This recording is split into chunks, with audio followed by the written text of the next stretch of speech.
Chelelo, 17 de julio de 1980, ¿dónde estabas? Yo estaba por la capilla Jesús Nazareno, en la calle Ñuflo de Chávez y La Paz. Un grupo de paramilitares me metieron preso. Me subieron a una camioneta, me llevaron a la calle. ¿Ibas caminando? Iba caminando porque pecamos todos de inocentes en ese momento, porque como se había dado un conato de golpe en el Beni, entonces no había, digamos, si querer, la conexión. Entonces el Consejo Nacional de la Democracia se reunió en La Paz. Nosotros recibimos la instrucción de que se reúna en Santa Cruz. Estábamos yendo hacia la Central Obrera. ¿Vos eras ejecutivo de la FUL? Yo era ejecutivo de la FUL. Y la Central Obrera funcionaba en la Federación de Fabriles, en la calle Ingavi. En la calle... Es decir, y ahí, yendo allá, nos fuimos, o sea, ¿En la calle Junín? En la calle Junín, casi España, ¿no? Sí. Entonces, ahí me metieron preso. ¿Vos no llegás a la...? No llego. Casi nadie llegó. Solamente así se reunión del Consejo Nacional de la Democracia en La Paz, donde cae Marcelo Quiroga Santa Cruz, donde cae este dirigente campesino Flores y caen varios... ¿Cómo recibís la instrucción de ir a la Central Obrera? Ya nosotros teníamos, digamos, como había el acuerdo Central Obrera, universitarios, sectores campesinos y sectores populares, ya nosotros sabíamos exactamente que cualquier atentado a la democracia, porque se había dado un conato de golpe un mes antes. Un mes antes, sí. Entonces, es decir, y ahí fue que se armó el Consejo Nacional de la Democracia con todos los partidos democráticos. ¿Te detuvieron paramilitares? Paramilitares me detuvieron, no. ¿Vestidos de caqui? Vestidos de caqui, estaban, digamos, ellos con armamento y todo. O sea, ellos hacían el trabajo inicial y el ejército después venía, venía a copar todas las instituciones, pero el ejército no se metió inicialmente, digamos, en Santa Cruz, como fue lo que pasó en La Paz también y en todas partes. O sea, los grupos estos estaban muy bien formados por instructores argentinos. En esa época ya había pasado el plan Cóndor, entonces ya había todo lo que significaba la cooperación entre la dictadura argentina. Un grupo de alemanes, los novios de la muerte. Los novios de la muerte, se los descubrió como los novios de la muerte. Pero ellos no participaron activamente. No estuvieron. Estuvo gente nomás ligada, si querés, a los grupos paramilitares, y algunos de los jefes ligados también al narcotráfico. Entonces se notaba. Me golpearon una noche, que entró Abraham Baptista, entró con un Johnny Claure, me recuerdo que ese fue el que me golpeó. Entraron porque decían de que yo tenía las armas, de que yo era el principal dirigente, porque se partía del principio de que desde la universidad... Eran los ejecutivos de la FUL, eras vos, era Ronelo Barberí y era Fernando Vincenti. Así es. Da la casualidad que Fernando Vincenti no estaba aquí y a Ronelo Barberí lo detienen en Villa Mercedes. Ronelo Barberí hicieron operativo en su casa, su padre era don Roberto Barberí, digamos, entonces, y él se larga del techo y se quebra en tres el brazo. Nosotros estábamos como prisioneros principales, digamos, yo estaba en una celda solo. Ronelo estaba en otra celda solo, porque siempre se fijaban. Yo estaba en un cuartito, unos cuartitos, tenía un gancho arriba, digamos, y un gancho abajo, y decía, ay, cara, me estiran aquí, porque parecía la sala de tortura. Entonces, y Ronelo estaba al frente, pero después llegaba mucha gente presa, herida, en las noches. Nunca atendieron a nadie. A Ronelo le dieron solamente auxilio médico el día que nos íbamos a ir al Paraguay. Pero ¿cuál fue el auxilio médico? Permitir que entre un balde con yeso, digamos, no, o sea, un yeso, un balde con agua, liarle el brazo, y nosotros llegamos directamente a hospitalizarlo al Paraguay, porque no le dieron auxilio médico. ¿Cómo salís al Paraguay si lo normal y lo correcto, es decir, lo que se hacía normalmente era sacar a los detenidos políticos? Vos ya sabías que estaban presos Capobianco, Jorge Méndez, ¿algunos otros? No teníamos ninguna información. Yo me enteré de ellos cuando salimos juntos al aeropuerto, porque de una casualidad resulta de que vino la orden de La Paz de Arce Gómez de llevar a 4 presos políticos de Santa Cruz a La Paz, que era Ronelo Barberí. ¿A quiénes? ¿O no? ¿Con nombres y apellidos? Con nombre y apellidos. Era Ronelo Barberí, Guillermo Capobianco, Jorge Méndez y Guido Áñez. Entonces, Ahí viene, yo diría, un acto muy noble. Era el Partido Socialista. Del Partido Socialista. Y los otros tres éramos del MIR. Entonces viene la orden y Román Baca dice, no se lleva... Oscar Román Baca. Ningún cruceño se lleva a La Paz. Y esa fue una decisión de la gente, porque Román Baca ya era prefecto. Y fue una decisión muy importante en el sentido, digamos, de notar de que a pesar de las diferencias ideológicas, a pesar de la distancia que existía, digamos, entre nosotros presos, ellos en el gobierno, se decía, es decir, no va nadie a La Paz porque nosotros somos responsables de la vida de estos prisioneros aquí en Santa Cruz. Y por lo tanto, a las 5 de la mañana nos sacan al Paraguay, nos sacan, me recuerdo de que con escolta, y a las 7 llegaba el avión de La Paz y a las 6 de la mañana ya estábamos nosotros volando al Paraguay bajo la responsabilidad de las autoridades de acá. En pocas palabras, Román Baca se adelanta y manda un avión que lo saca a ustedes del Paraguay. No, es decir, nosotros... Porque el avión que llegaba a las 7 era para llevárselo a ustedes. Era para llevarnos nosotros, claro, para llevarnos pero a La Paz. Claro, por eso y te nosotros, es decir, Román Baca se adelanta, digamos, y inclusive el grupo de gente que nos metió preso y todo, es decir, ellos dijeron nosotros no se lo llevan a La Paz bajo nuestra responsabilidad. O sea, hubo una especie, yo diría, de solidaridad entre gente, digamos, cruceña. Recibí una llamada de La Paz porque yo en esa época era directora de una ONG que se llamaba CIDOP, Centro de Información y Documentación Bolivia. Teníamos nuestras oficinas en lo que era antes la Fundación Ramón Darío Gutiérrez, ahí en la calle Sucre. Y como yo tenía ahí teléfono fijo, oficina, la Dirección Nacional de La Paz siempre me ubicaba a mí para... Dirección Nacional del MIR. Del MIR. Del MIR. Yo hacía 2 años que había llegado a Bolivia, pero como ya sabes, en menos de una semana ya estaba zambullida en el MIR. Usted ha llegado a Bolivia con la llegada de la democracia también. Usted retorna a Bolivia producto del retorno de la democracia. En el año 78. Nosotros estábamos en México. No aparecíamos en la lista de los buscados ni los exiliados, porque nosotros nos habíamos ido antes. Nos habíamos ido el año 69. Entonces, como no estábamos ya en la lista de los buscados, decidimos retornar. Y como te digo, en una semana ya estaba zambullida hasta el copete en el MIR. Entonces yo, como tenía esa oficina que la dirigía, recibía prácticamente todos los recados de la Dirección Nacional del MIR para informar cuando no encontraban a los dirigentes regionales. En esa época no había celulares como Guillermo, Rolando Aróstegui, el Flaco Méndez, Ormando Bacadíes. Y el 17 de julio a las 8:35, pero tiene que haber sido antes de las 9 de la mañana, que recibí un llamado de La Paz diciendo que el golpe había empezado en Trinidad. Te acordarás que un mes antes ya había habido también un intento. Y claro, el país vivía esperando que se produzca un suceso de esa naturaleza. Lo que pasa es que nunca creímos que vaya a tener resultados. Más que resultado, la violencia y el carácter tan represivo copiado de la Argentina.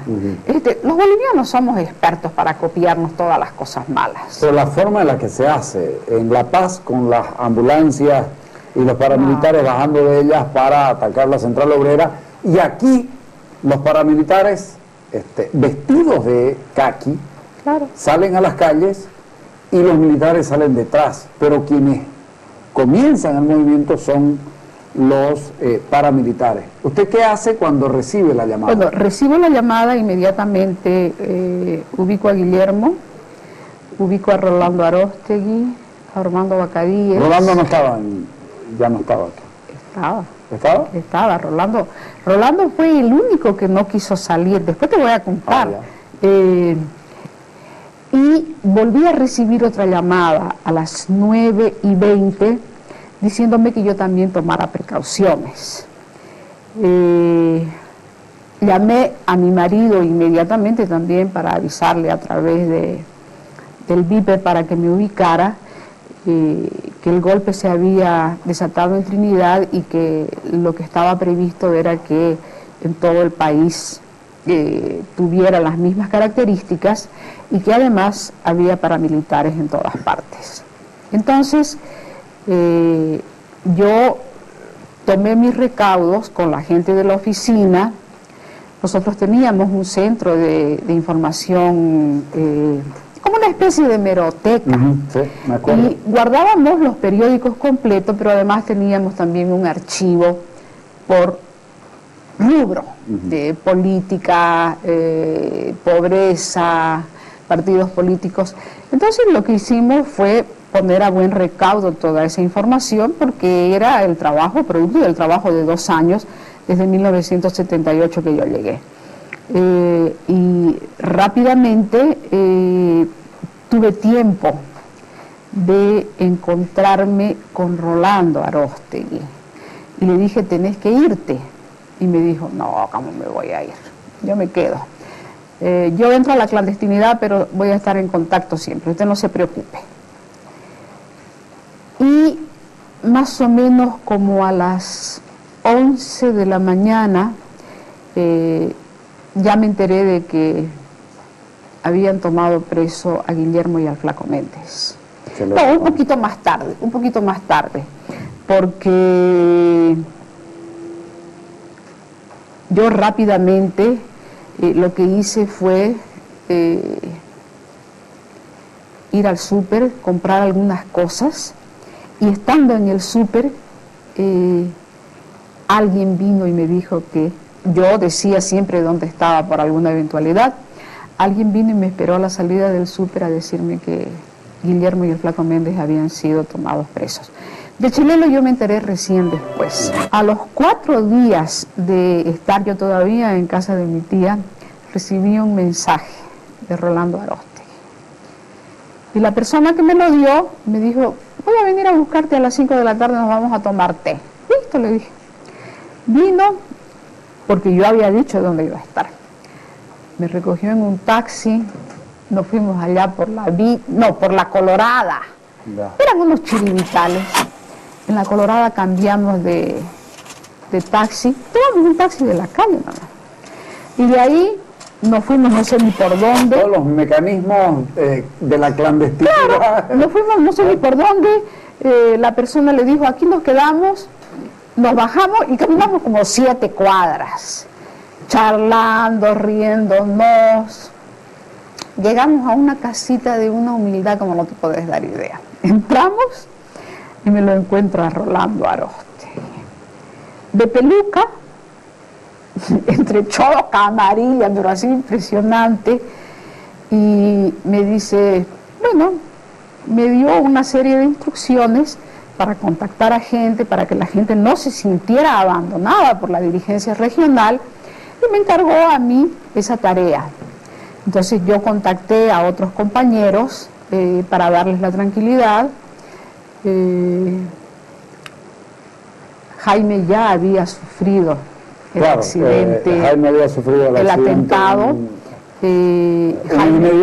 Jaime ya estaba en Washington y de todas maneras la plata que me dejaban como contribución solidaria los amigos y las amigas, yo parte destinaba a algunas cosas que se necesitaban aquí y le llevé a Rolando lo que quedaba. Entonces Rolando me dijo, no, lléveselo todo, busque la forma de mandarlo todo a La Paz, que allá también lo van a necesitar. Ya sabíamos que Guillermo, el Flaco Méndez, Chelelo y Romelo Barberí habían salido exiliados a Paraguay. Había síndico con mi madre a la Casa Jerusalén, ahí en la esquina la Florida a comprarme tela para hacerme un terno y poder asistir a la procesión, cuando recibo una llamada al viper de Guillermo Capobianco. Bueno, gracias a Dios la tecnología ya ha empezado y los viper eran para los médicos, pero yo creí que era muy necesario usarlo. Entonces me entro al Banco do Brasil, que estaba donde hoy es el Banco de la Unión, y presto un teléfono y lo llamo. Estaban en la Central Obrera, en la Federación de Fabriles, es que decir. Entonces me dicen que estaban organizando los consejos de defensa de la democracia y que irme por allá.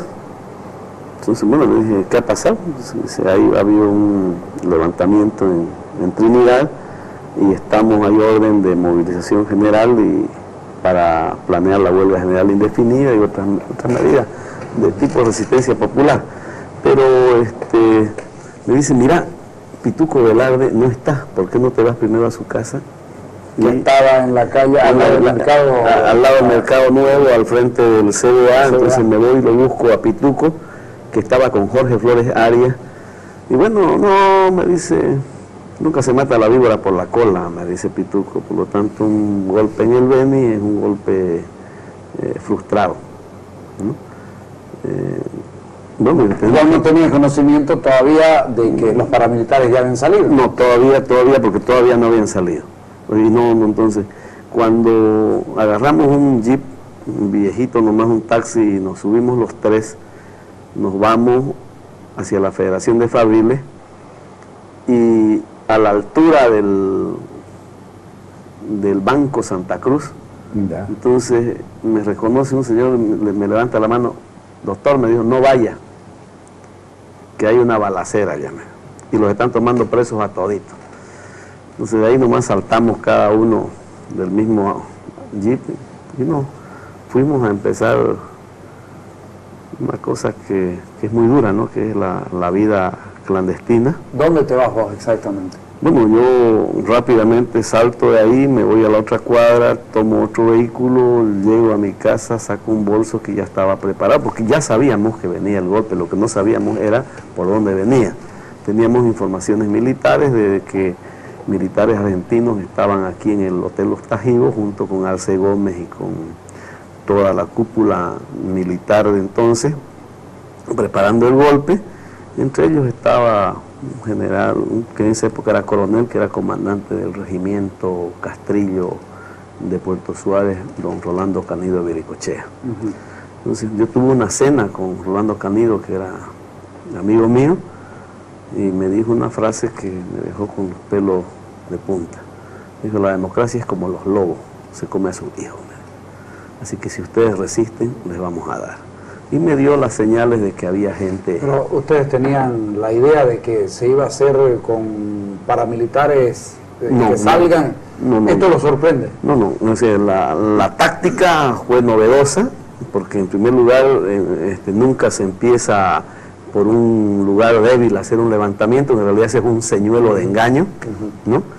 En segundo lugar, lo que uno normalmente espera son los tanques, los camiones Caimanes, la toma posicional física, como es en todo golpe. Este era un golpe especial, que lo habían planeado los argentinos.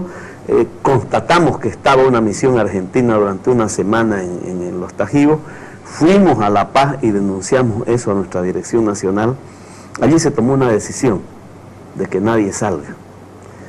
Y se tomó la decisión de que nadie salga, pese a que nosotros éramos partidarios de que salgan Jaime Paz, Oscar Eir, Guillermo Capobianco, Toño Araníbar, porque era demasiado riesgo ponerlos ahí. Claro, después de 48 horas. Pero las 48 horas son las más dramáticas, ¿no? Porque, ¿qué haces vos las 48 horas esas? Bueno, primero... ¿Te pones buen recaudo en el barrio Los Ángeles? Me pongo de buen recaudo con un teléfono y empiezo a llamar a ciertos compañeros que tenían teléfono. Jaime Paz ya no estaba en el país, no, ya era imposible, ya quemado en no, yo no estaba, ¿no? O sea, ya Oscar Eir estaba preso en La Paz. El contacto con La Paz se anuló. El problema era cómo sobrevivir aquí y cómo articular algo, ¿no?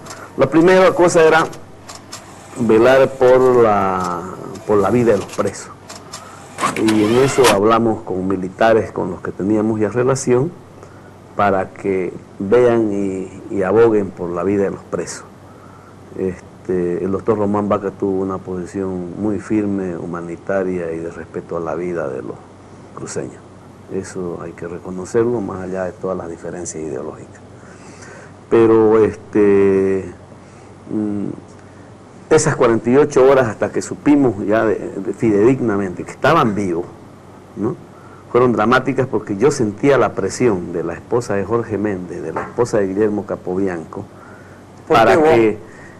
porque yo tomé contacto con ellos para decirles que estuvieran tranquilas.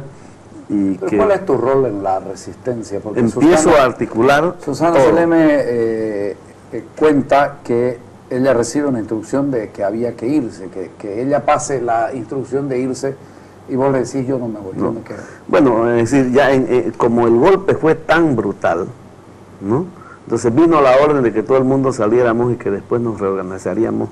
Entonces, para volver a entrar. Sí, a mí no me pareció, y dije, yo me quedo. Me quedé, sufrí la presión de los familiares de los presos, incluso un momento de desesperación. Una de ellas me pidió que yo me entregue y le dije que eso no correspondía. Ronelo, ¿cómo vivís ese 17 de julio del año 1980? ¿Qué estabas haciendo el 17 de julio de 1980? En ese tiempo trabajaba en las oficinas de UNAGRO en Santa Cruz. Me enteré por algunas comunicaciones de radio que había sucedido un levantamiento militar, y hasta mediodía estaba sobre aviso de parte del desenvolvimiento de lo que sucedió en esa fecha. Y luego, por sugerencias de mi padre, salimos en la tarde hacia un área cercana a Portachuelo, en términos de una protección básica que se extendió para mí hasta el 18, día en el que, habiendo seguido el desenvolvimiento de los acontecimientos a nivel nacional, opté por regresar solo. ¿Ya tenías conocimiento de la muerte de Marcelo? Correcto. Por radio había podido enterarme del lamentable hecho, y retorné a Santa Cruz, llegué acá terminando la tarde del 18, viene a ser. Luego me dirigí hacia mi domicilio, donde después de alrededor de 10, 15 minutos de haber ingresado fue que se desencadenó toda la situación que... Un ratito, vos no estabas en tu casa, vos llegás a tu casa y no hay duda que habían puesto vigías o ciertamente una observación sobre tu casa, porque en 15 minutos de que vos llegás se desencadena esta acción en contra tuya para detenerte. Ciertamente algún tipo de observación o vigilancia seguramente hubo, de tal manera que fue muy breve el tiempo transcurrido entre el momento en que llegué y el momento en que posteriormente llegó toda la gente que se encargó de detenerme, ¿no? Vos intentás escapar. Ciertamente, ante una voz de alerta, mi madre, en tiempo que estaba, en términos de que estaba ingresando a la casa gente extraña, me dirigí hacia la planta alta y luego subí hacia un techo de una casa vecina. Intenté continuar por ese tejado, pero al estar con la parte superior del cuerpo sobre el tejado, me di cuenta que una persona apareció por una calle adyacente muy próxima, más o menos por decir 25 metros del lugar en que me encontraba. Una persona con un arma, se percibía como una metralleta. Entonces pensé que para mí era demasiado riesgosa la situación de seguir en el techo, de seguir donde estaba, y opté por tratar de salir del campo de alcance del arma de la persona lo más rápido posible, de tal manera que hice un movimiento instantáneo de largarme hacia el lugar por donde había subido, teniendo que caer posiblemente unos 4 metros, me imagino, en una posición que no pude manejar porque caí primero sobre ramas de un mandarino y finalmente caí mal y caí con un brazo, me quebré un brazo, ¿no? Al impactar con el suelo. ¿Te detienen inmediatamente? No, o sea, obviamente el impacto me dejó atolondrado un rato y en esos momentos apareció mi madre y me dijo, escondete, o están entrando, por el estilo. Entonces fue un acicate adicional para poder movilizarme y dirigirme hacia una jardinera que tenía plantas de tamaño mediano y busqué cubrirme con las plantas sobre la jardinera. Y ahí me mantuve durante el tiempo que pude escuchar cómo entraba un grupo de gente que después empecé a ver en las proximidades de la gente que estaba armada y que, bueno, que empezaron a buscar por toda la casa hasta que finalmente uno de ellos del segundo piso me ubicó y gritó, allá está. Entonces entraron quebrando algunos vidrios, unas puertas corredizas que no abrieron, sino que a culatazos quebraron los vidrios, dirigiéndose hacia donde yo estaba. Llegaron algunos y alguien gritó, no disparen. Entonces uno se aproximó y, o sea, me pidió que me levante, es decir, en esa circunstancia yo opté por no moverme en absoluto, porque entendía lo difícil de la situación y lo volátil, y al mantenerme sin movimiento, bueno, ya tomó la opción la persona que conducía ese grupo en términos de indicarme que me levante. Y yo intenté levantarme, pero noté que ya no manejaba movimiento, no pude en una primera instancia, ¿no? Entonces nuevamente repitió la persona con vehemencia que me levante y le dije, ayúdeme porque no puedo. Y entonces me agarró cabalmente el brazo que me había quebrado y me jaló el brazo, no, cuidado, está quebrado. Bueno, finalmente conseguí incorporarme y ya empecé a tener manejo, energías y poder moverme. Y ellos conversando, delante de mi madre al sacarme, indicaban, vámonos al ejército, a la 8ª división. Y bueno, salimos, me llevaron a una movilidad, no a esa división militar, sino que me llevaron a al área del PARI, ¿no? Al área de atención del orden político. Al departamento del orden político del PARI, que fue donde me tocó estar los 3 días siguientes. Bueno, yo estaba a las 8 de la mañana, como siempre, ahí en mi escritorio, y a eso de las 8:30, recibo una llamada por nombre de don Juan, me dijo Reyes, el dirigente, Simón Reyes, me dijo, ¿qué pasa allá? ¿Quiere don Juan saber qué hay? Le digo, aquí todavía no hay nada, pero ya sé que en Trinidad se ha producido un levantamiento, le digo. No sé hasta cuándo, hasta dónde llegará. Y le digo todavía, me dice, estamos entrando, ahorita me dice, ampliado. No pues, le digo, ya no es hora de ampliado, Simón, no es hora de ampliado esta. ¿Qué van a hacer ahí en el ampliado? Y vienen y lo van a agarrar. Ya no, lo que no se ha hecho hasta ahora, a pecho descubierto, ya no hay cómo hacerlo. Hay que entrar a la clandestinidad, lo que sea, le dije. Quedamos en eso y me dijo, te voy a avisar. Pero al rato de eso, un amigo de aquí, el que fue prefecto, don Pituco Velarde, me telefonea y me dice, ¿y qué haces aquí? ¿Qué haces ahí? Me dice, ¿no? Bueno, le digo, estoy trabajando como siempre, pero hombre, me dijo, ¿qué trabajando? Salite que están yendo de la central, de la 8ª, yo tengo, es una información fidedigna, me dijo, no te estoy mintiendo ni asustando. Están saliendo ahorita, y no la pensé, andate ya nomás. ¿Ustedes no sabían que eran paramilitares los que estaban saliendo de la estancia? No sabía, no sabía. Entonces, yo les digo a los que estaban ahí, vámonos, veremos ya cómo nos contactamos, pero vámonos. Alguien dijo, pero hagamos reunión, en eso están en La Paz, les dije, no sé qué le va a pasar. Vámonos y después tomemos contacto entre nosotros a ver qué ha pasado. Mire, me fui rápido a mi casa, todavía yo estaba con mi hijo ahí, inocente de todo. Vamos muchachos, a la casa.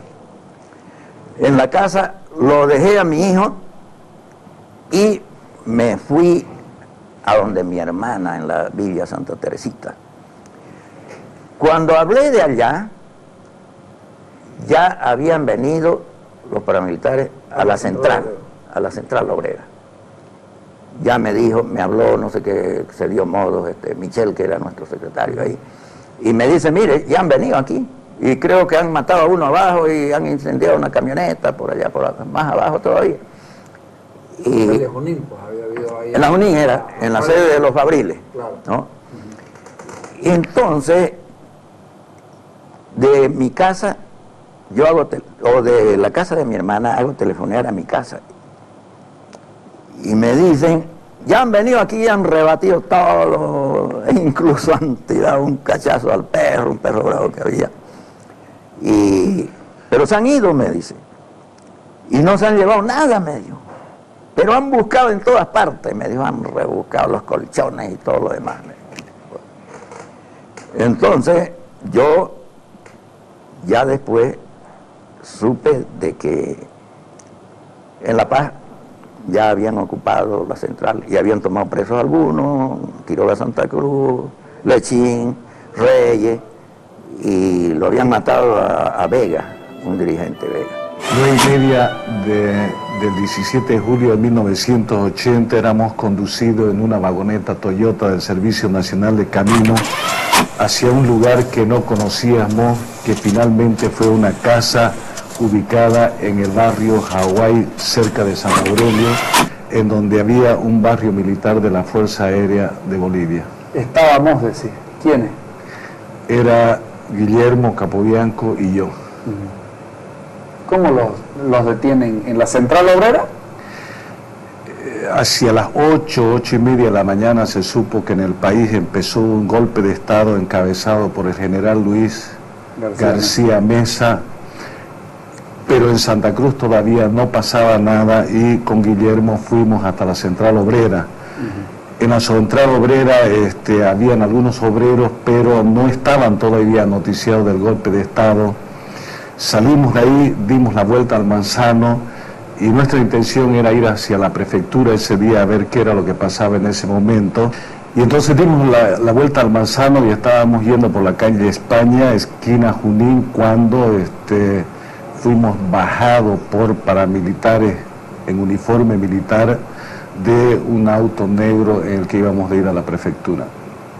Ah, ustedes iban en su vehículo y nosotros íbamos en un vehículo propio cuando nos pusieron los fusiles en el cuello y nos hicieron bajar y nos hicieron subir a un carro del Servicio Nacional de Camino que estaba en poder de los paramilitares. De ahí los llevan a una casa de seguridad, ¿no? A una casa de seguridad en el barrio Hawái. ¿Cuánto tiempo están ahí? Bueno, la casa de seguridad,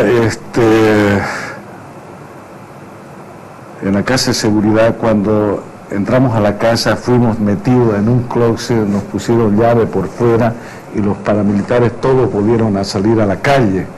Digo, los paramilitares que más o menos eran unos 15, 20, 25 paramilitares, ¿no?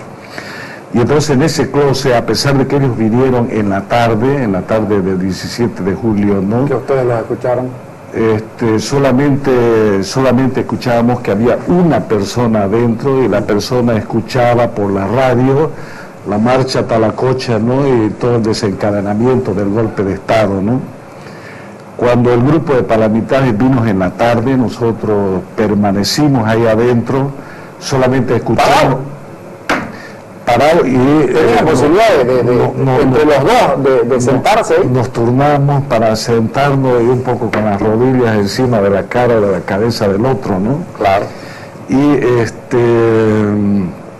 en la tarde, cuando vinieron los paramilitares, a través de la puerta solamente escuchábamos insultos y agresiones verbales hacia nosotros. ¿Cuántos días estuvieron en esa casa? Dentro del closet estuvimos 24 horas seguidas, o sea, desde la mañana del 17 de julio hasta el día siguiente en la mañana.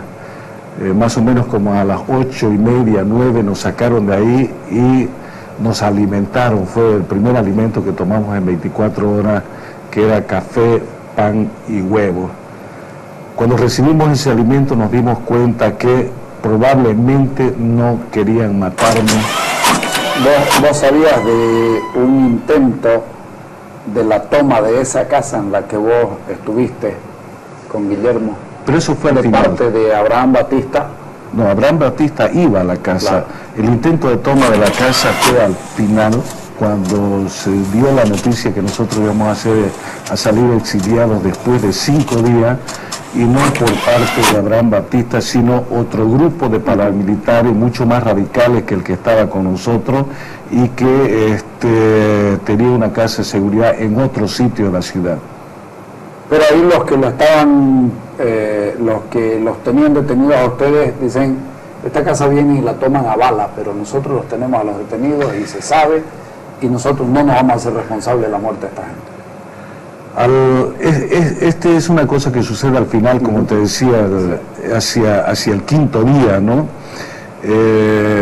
Una vez que los paramilitares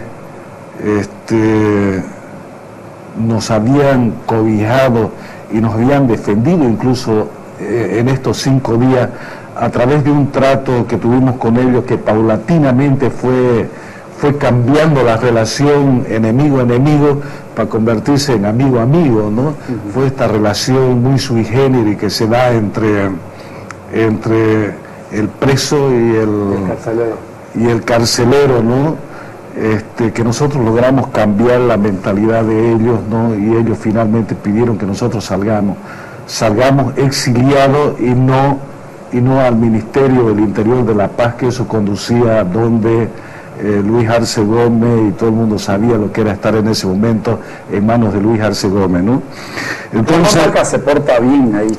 Entonces, hacia el 5.º día, no solamente Román Vaca, el presidente de la Cámara de Industria y Comercio, que participó en la negociación junto con Monseñor Rodríguez y Monseñor Brown en ese momento para que nosotros no fuéramos asesinados, entre todos ellos fue lo que se acordó finalmente, con participación de luego también de las Fuerzas Armadas de la 8ª División. Entonces, eso fue lo que hizo, lo que posibilitó que nosotros hubiéramos salido del departamento. Es ahí en ese momento cuando se conoce la noticia que nosotros íbamos a salir, que otros paramilitares mucho más radicales que estaban a favor del golpe no entendían cómo era posible que nosotros estuviéramos saliendo. Sobre todo Capobianco, ¿no? Sobre todo Guillermo. La mira era Capobianco, ¿verdad? Era Guillermo, evidente, ¿no? Y entonces esa noche se temía que la casa pudiera ser retomada por este otro grupo de paramilitares e impedir nuestra salida del país, que iba a producirse al día siguiente a las 5 de la mañana, ¿no? A las 6 era un avión para llevárselos a La Paz y ustedes se habían ido. Sí, y entonces